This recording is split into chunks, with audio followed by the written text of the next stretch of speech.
Coming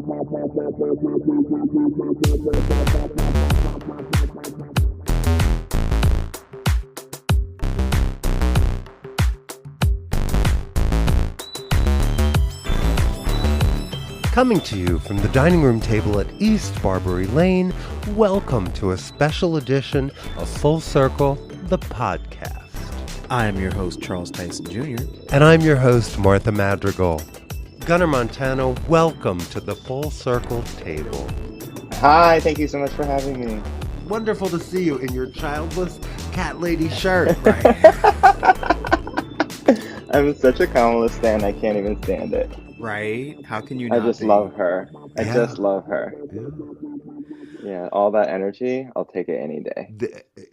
The renewed energy I didn't see coming. I didn't realize Right? we could have the darkness and then the morning the way that we have. It's been I incredible. didn't realize how much I needed it, Yeah, I was right. like, oh, that was a dark place. I'm really happy just to have a little bit of hope, Yeah, I think that's true for so many people. Yeah, for sure. It's just a lot of fun. You didn't realize how much you missed hope till you ain't had it Yes. for a while. Right. Oh, this is what hope feels like. Right. I missed you. Yeah. Right. Exactly. Right. Well, I was looking at Facebook this morning, and my Facebook memory was the picture that Charles and I took at Blackwood last year. Oh, cool. And I went, oh, this is fun. This is a full circle Yeah. moment It is a full circle. because we get to talk about this year's show. This is sure. so exciting. Yeah. Yeah, so what are you doing this year? What do we have in store for us this year? Well, we're in the same world, right? And I just love this witchy world. Oh, it was And great. Yeah. if you don't know, we're in full immersive experience witch world. But we're in the wintertime, so it's colder. We're talking about the irony of all of it because I think the dancers are actually wearing less clothing than last year in a very cold setting. How? How are they wearing less clothes? Right? I don't know. They just end up more and more naked on the stage, and I don't even direct it. It just naturally happens. I think because we're doing so much, it's so physically active, it's so crazy, it's so over the top, that the clothes actually have a tendency to get in the way. So they're actually more comfortable with less clothing. And a lot of it, it's really beautiful just to see all these bodies in space. So I'm all about it. But yeah, we're in a very cold, witchy world. And it's with the same coven that we've been dealing with, but there's a few new themes that I'm attacking, and the show overall is just a total blast. I mean, it's dark as all hell, because I'm a pretty dark dude, but in a very fun way, I think. It's Agreed. true, Agreed. actually, yeah. Yeah. I said you, above all, own the word immersive. It's overused, Yeah. I think, but you get to claim that word.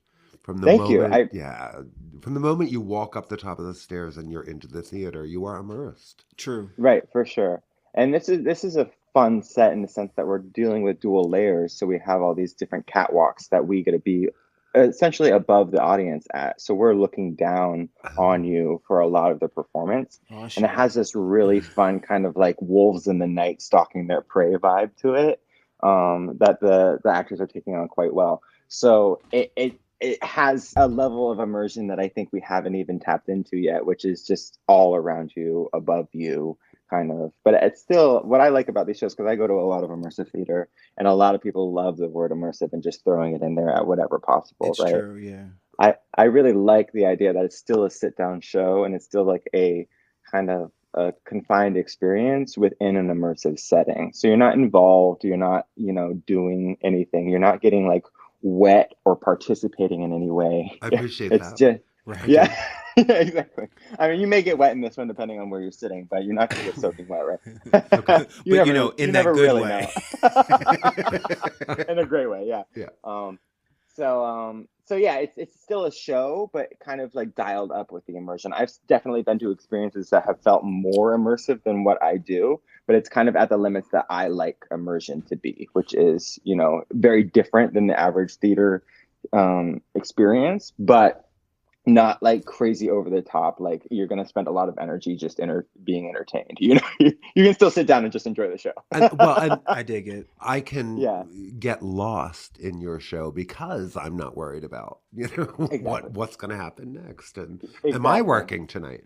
Yeah. I don't have that feeling at all, but Uh-huh. I just found, I get lost yeah, and in as your the work. artist, I feel like I have a lot to say, and it's Hmm. easier to like sit people down and tell them than it is to have them go about like, and like experience for themselves. I'm like, no, you need to listen to me for a second, so it's very Right.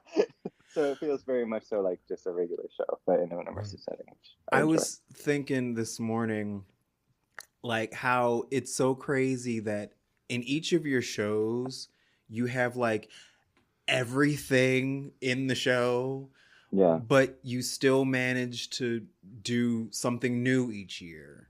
right. That's amazing, because when I say everything, I mean everything. Like they're flying, Yeah, they're spinning, there's something's on fire. Like Yeah, right. yeah. This this show in particular feels like everything from the kitchen sink of my mind, right? So there's just idea after idea after idea, and there's slime, and there's fire, and there's aerial, and there's crazy acrobatics, and there's, fight scenes that are super physical.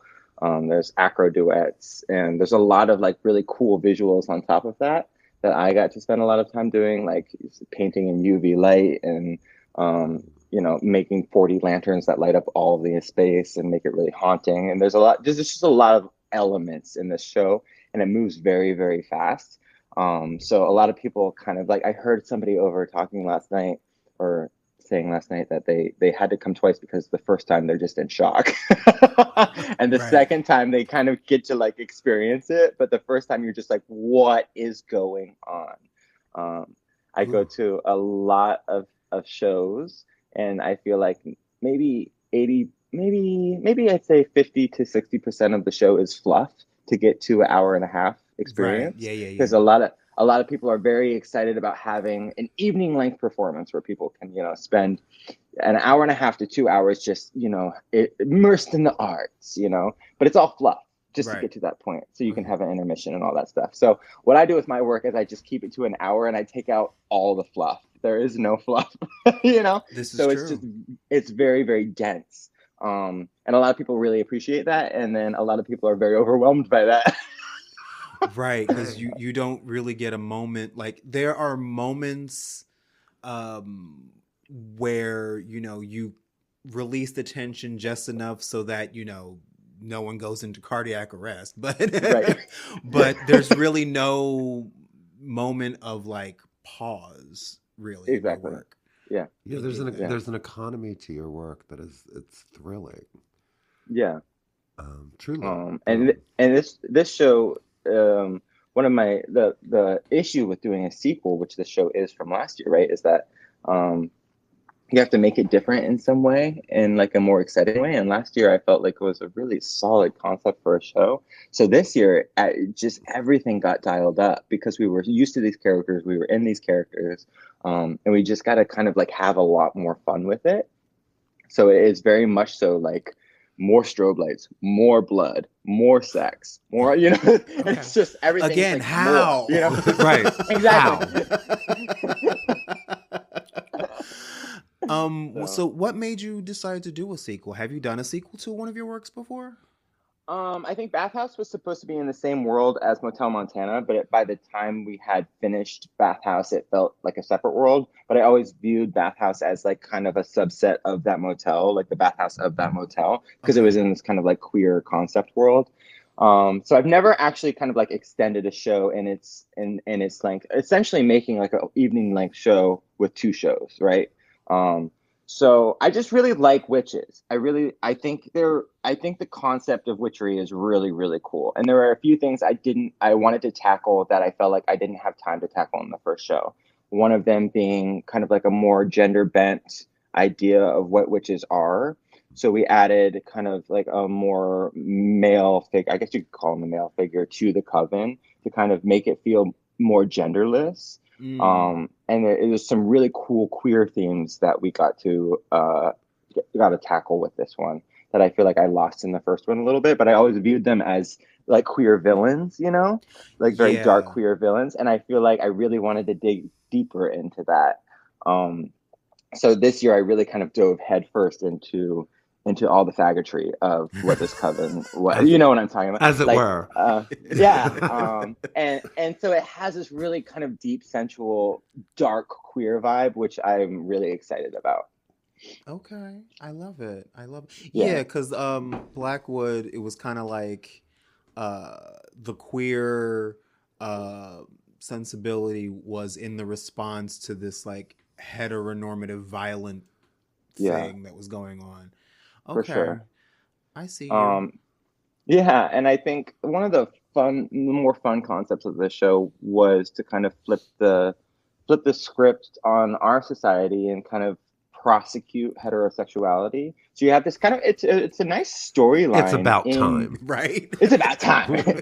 uh, Do that um, shit. not to say that I believe it in the core of me or that I'm anti-straight, just to say that it's really fun to see the irony in it, right? Right. And there's a lot of insight that comes with just seeing the script flipped. You know, Mm.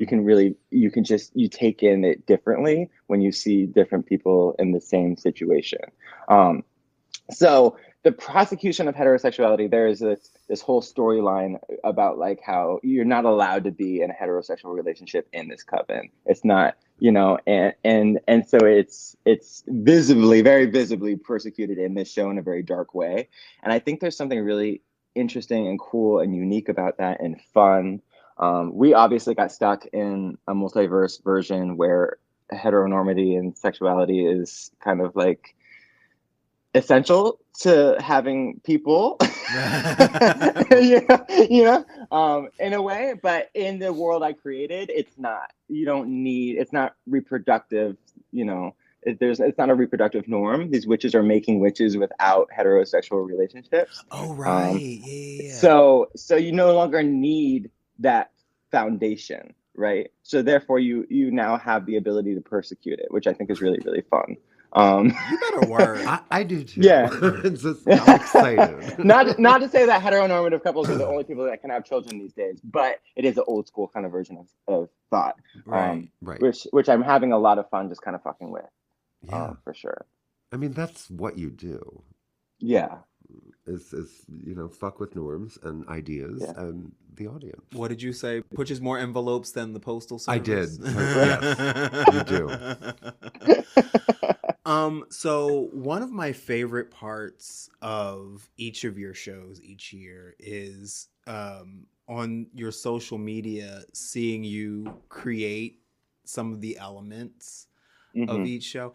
And I believe I called you a crafty queen because like you like your brain, damn it. It's like I want to make well, last year was like I want to make caves. So I'm gonna start with like this unconventional material. Like how do you go from I want this thing to exist and I'm gonna make it out of this over here? Like because the like girl.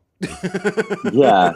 Is it there's a it's just about like sharpening your whole toolbox, right? And it's taken years. This is my 12th show, so I've been doing this for a decade. So now I have an entire assortment of things, and it's always about like just doing it and trying it and making sure you mess up so you can figure out what you really want to be doing. So it's been 12 years of me messing up to figure out what the best materials are for this, the fastest way to make that. And then by now you really get the gist of how to do things efficiently and fast and effectively.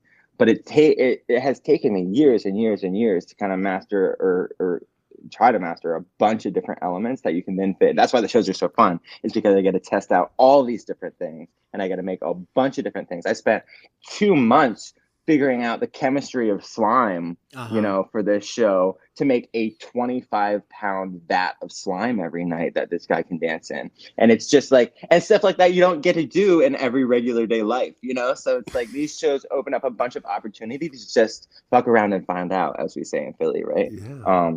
And that's what I get to do all summer. And most of my year is doing that. So it's just an accumulation of a lot of time and a lot of hard work.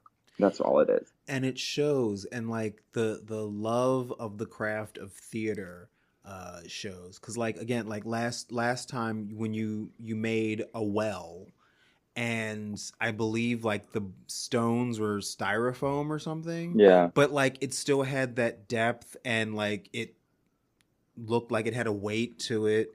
It's Right. you're very clever. Thank you. I appreciate it. Yeah, and we have the same well this time around, but it's bigger and it's better and it's crazier. I think a lot of the fun also comes with having a budget. So when you get a bunch of money thrown at you, you no longer need the creativity to figure out alternate solutions. So when you start really small, like I did, and you're self-funding a lot of this stuff, and now I'm at a point where I have a bigger budget, but it's still not huge. You're always kind of troubleshooting a lot of different things because you have a lot of obstacles in your way as to how do you get to point A to point B, right? So that kind of mentality sticks with you with like, what's the best way to do this? Hey, how do you, all these like star constellations in your head of how to get to point A to point B. So Right, and I learned last year how to do this with unconventional materials. So this year, if I actually have the thing, right, exactly, okay, exactly. So and each year the ideas just keep getting bigger and better, and more people come to see it. So it's just been really exciting overall to see the whole work evolve. And now I get to work with people on my team too that do things better than I do. So I can be like, I want to make this, and they're like, here's 5 ways to make that, and here's 5 different price points, and they're all skilled very specifically in these things. So it just keeps kind of like growing on itself, but it takes a lot of time and a lot of dedication to any kind of craft to get to the point where you can showcase it the way I do, I think. okay. And I also know from you and from talking to some of your dancers that the show itself morphs and evolves throughout the run. Yeah, And you like to like twist things and change things. I So do. is there anything that has happened up to, because you opened what, last week? Yes. Okay, so like, So I think we're on our 7th or 6th show now. Yeah. okay, so how different is the last show from the first show? Well, they keep getting better. They break my props, so I have to give them different props a lot. Oh, So the props evolve a lot because they get broken or they get messed up, or I have ideas that I don't have time to do until the show starts because I'm working like just crazy hours. I only have enough time and energy to get through like tech rehearsals and then the first week of the show. And once you get into the groove of the show, I can start kind of working on these ideas that I've had for a while that I didn't get to. So, and some of these ideas are like full concepts, right. and I'll just show up to the show and be like, this is it now. And they'll have the idea that I'm like tweaking this dance or making something different because I'll be talking about it all summer. And then it will, some of these ideas don't come into play until like October, you know? Right. So it's just about how much my process is extremely organic, almost too organic. So I just do whatever I can physically possible to get to opening. And then if I have ideas that I feel like aren't working or could be done better, I keep on working throughout the entire run. Okay. But for a lot of this time, the cast I have this year is so on top of it and so incredible and just so embody the work so well that a lot of the things I wanted to get done, I could because they were so on their game. So this show is I feel like one of my more it feels more dangerous to me in a lot of different ways from things I've done in the past, and it feels more vigorous in a lot of different ways. So I think our approach was more tunnel vision for it, and it was very specific. So to change anything outside of that feels like playing with fire, literally in this show. Uh-huh. but but everything I do, I make sure I okay with them, and we talk about it beforehand, and we rehearse it beforehand, and then it kind of evolves and folds into the show naturally. Wait, Um, there's consent involved? there's a lot of consent in my I work, love believe it. it or not. It doesn't look like there would be a lot of consent in my work, but most of the time, the dancers are calling the shots. I mean, that um, makes sense. yeah. Do you appear in the show this go round? I took a break from this year. Okay. And I Wow. hired Okay. people. Yeah, I had a choice at the beginning of this show that I haven't talked about yet. But my body and my mind gave me a choice that I could either take a year off from making work or I could not be in the work and step back. And that was kind of a very visceral kind of panic attack like reaction to having work. And I think it's too much to do the shows year after year after year after year after year and to be in them and to produce them and to create them. It's this kind of nonstop cycle, which I really love, I but mean, it especially your shit. Right. yeah, it's very in depth and it's very, and it's just it's a ton of work. And then when you're performing on top of it, a lot of the people they love to see me on stage, but they don't know how stressful it is to be performing, making sure everybody's okay on stage, making sure your audience is okay on stage, making sure the lights are working correctly, and to have this kind of like internal monologue while you're in a role is really it has a toll on your psyche after a while. So I needed to take a step back just to clear my mind. And I think the work really excelled because I did that, because I was able to hire a crew of people that can take my brand and just blow it out of proportion in ways that I couldn't do myself. And then I was really able to sit down with them and really work on the work one on one and to visually see everything. That's never happened to me before. I've never gone into a show knowing exactly what happens on stage at exactly every moment. I'm watching the show every night, making sure everybody's okay, making sure they're doing what I told them to do, Right, and all right. these different things. So I've been telling a lot of people after the shows that this show feels more me than when I'm in it to me. Mm, Wow. okay. Yeah. Because I've had such hands on it and I've been able to make a lot of things that I don't have time to make because I'm not physically exhausted to that level. It's a different kind of exhaustion. Right. So it's a much needed break. It's hard. The mortality of it is hard. It's hard on my ego. And it's kind of the organic evolution of the work, right? So it's been a very interesting journey, and I kind of hate it, and I really love it, and and it's fun to see the work evolve in a way that is beyond me. And my main focus has been just great opportunity for other performers in the city because it feels like they're just being stripped away, on a day-to-day basis with yours closing and all that stuff. Just the Ouch. opportunity isn't Oh. there. Yeah. So that's been my main focus. And to see this cast take that and run with it has been awesome and just fulfilling in ways I didn't know it would be. So yeah.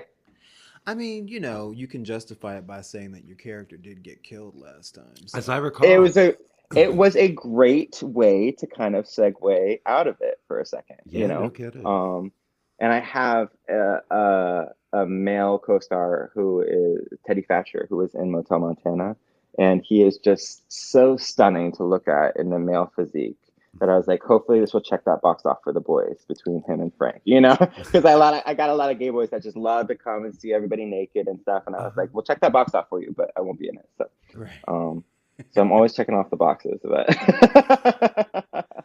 I mean, you uh, have to. And yeah, for sure. like one thing that I've noticed, like not with your work, but I have noticed it with different companies that like when the choreographer is in the work, um, not to say that the work suffers, but it doesn't reach the level that it could if they had that detachment. Hmm. So it's good that you get the chance to Yeah, step out and actually like take that hat off for a second. yeah. It's a different relationship to it because I Yeah. really like that. I really like that kind of way of expression and like to get yourself out on stage is actually really amazing and therapeutic in a lot of different ways. So to not have that has been an interesting journey, but overall to see other people to give other people the opportunity to do that has been really great. I feel less connected to the audience in a way because I'm not in on stage with them, you know. But but I think I can sacrifice that for my mental health this year. Yeah. Hey. Because at the end of the day, this is just a marathon of a career. So to treat it like a sprint is not a good idea. And I've been treating it like a sprint for about a decade now. So See, it's about time to think of it as a marathon. think of it as your Simone Biles moment. Yes, yes. And aren't we lucky that she was the one to do that, you know? Right? And then when she And then came the back like full rested. force. Yeah, for Yeah. sure. For sure. Yeah. Yeah. And there's a lot of brilliance in that, you know, knowing when to do that, For real, that's wisdom. I think. Yeah, for sure. Yeah. So this time we're going to be in the winter, huh? Yes. I'm excited In to a very see. unclothed winter. It's Yeah, there's a lot very of like Nordic undertones to this show in the music and all that stuff. So it's like kind of like fun Nordic witchy, with kind of like rune stones, and everything just feels kind of darker and colder, which is a lot of fun. it makes me think of do you remember Man versus Wild, Bear Grylls? Oh yeah. Like every time he would be in like a cold environment, his way to keep warm is to strip naked and do push-ups.